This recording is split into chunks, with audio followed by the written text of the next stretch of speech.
UI, uploaded intelligence, a topic that you've probably never heard of. So what exactly is uploaded intelligence and what are we trying to upload? Let me give you a hint. It's a control base and a complex organ that holds many different things. That includes thoughts, emotions, and memories. Well, have you guessed the answer yet? You might have as well been able to guess it when I said a complex organ, because that's one of the ways where we could define what we call the brain. Yes, the brain. Doesn't it sound crazy? How can we upload a human's organ, and would that mean we would be able to digitize it and live and experience a digital reality? Would it be impossible? Think about that now. What is impossible? We live in a world where technology surrounds us, where anything you might want to do or make would require two things. Technology and knowledge. And those are the two factors needed for uploaded intelligence, also known as mind uploading. What's the process that we have to go through? How could we upload a human's brain? Well, the first thing that you have to do is look inside it. And to look inside it, you'll have to scan it. We have one of the best scanning methods today, and that is MRI technology. Though, even if we had that, we still cannot upload the brain. That's because of the knowledge that we have of the brain. It's too little. And the brain is vast. It holds many things that we have yet to discover. Why can't we upload it? Why can't we scan it even if we had the knowledge? The MRI is not a safe method. We have synapses in our brains. Synapses are spaces between neurons that allow the transfer of information to occur from a neuron to the other. MRI resolution today is only at 0.5 millimeter, a micron. And MRI resolution today is only at 0.5 millimeter. And if we wanted to scan a synapse, we'll have to scan 1,000th of a millimeter, a micron. And do you see the big gap now? Like, how can we get from 0.5 to 1,000? To take us years, but not only that. If we wanted to scan a synapse, we'll have to use so much work, so much field work that it could burn the human's tissue. Obviously, it would result in the death of the human, and we wouldn't want them to die because we want them to go back and forth from the biological world to the digital reality. Let's assume we solve this problem. We have yet to discover the second problem, and that is where to upload it. What's the place that we have to upload it? The first thought that comes to mind, first answer, is a computer. And yes, that might be the correct answer for that future, or maybe not. A computer cannot hold 86 billion neurons. The brain is vast, as I said. And if we wanted to upload that much, we'll need a huge building that contains so much databases. Though we improve in computing technology year by year, which would allow us to upload the brain in the future, which would allow us to solve this problem before problem 1 might even occur. Now, we've solved the problem, we're done. What can we actually obtain from UI? What is UI's capabilities? We are uploading brains. Each brain of ours has special knowledge that the other doesn't, traits that the other cannot have.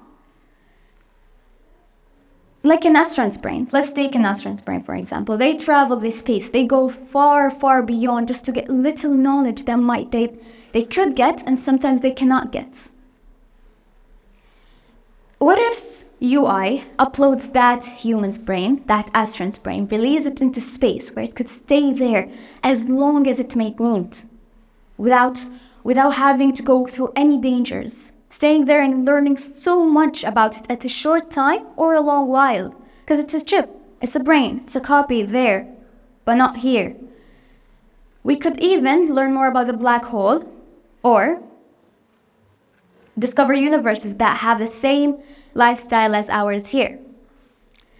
Now, the most fun part I find amazing about UI is being able to experience a digital reality. A world where you rule and not be ruled. A world where you can control the place around you, so your surroundings. You can do whatever you want, look like whoever you want. Sometimes you want to multitask, want to do two stuff at a time, which you aren't able to do. So you can do this with UI. You can upload your brain, have it in a digital reality, do something, and you can do another thing in the biological world, which would really help us for people who do not like to waste time or have a short time and have to do multiple things at a time. We could look like whoever we want. We could do whatever we want. But maybe that's not really the deal. Why can't we really experience a digital reality? It's because we have a soul. We are us because of our souls. We are us today because we exist. And you cannot just decide in a day and night situation, oh, I'm bored of this life. I want to experience someone else's luxury. That's just not possible. Having to control your soul is being able to gain immortality, being immortal. And we are by name mortals. We're meant to die and live on this earth. We cannot just decide if we want to live somewhere else. I know that many of us here haven't really heard about UI, and it's a topic that is really hard to come by. I, for one, didn't even hear about it before. You might think I read a blog about it or saw a video, but no, really, I saw it from a cartoon. Yes, a cartoon. How can I actually believe a cartoon that talks about science fiction? Science fiction is not always real, it's fiction. The cartoon was portrayed as our reality. It was portrayed when we were living in COVID-19. They were showing how someone's brain was uploaded and they made a lot of stuff just by a brain uploaded while they were dead. Yes, I thought it was possible at the beginning, and I was going to make my TED talk about how we could actually experience a digital world. But then I read someone's comment. I read someone's review saying people do not really think about it in a scientific way. They think only about it in a programming way. And I thought about that too. Why am I thinking like that? How could I forget that we exist from our soul? We exist because of our soul. You cannot just, as I said, decide whatever you want, whenever you want. And your brain cannot function without a specific part in it. This still does not mean that UI is not possible, because it's not about experiencing a digital reality. It's about getting other people's brains like scientists from long ago. If sometimes we want to ask them questions and we need answers, but they're dead. You cannot just ask them whenever you want. We could upload their brain, have it as a copy, a memory, at their clone with us. And you can ask them whenever you want about the stuff that you might be curious about. One day, we would be able to see this. Maybe not us, but future generations. Thank you.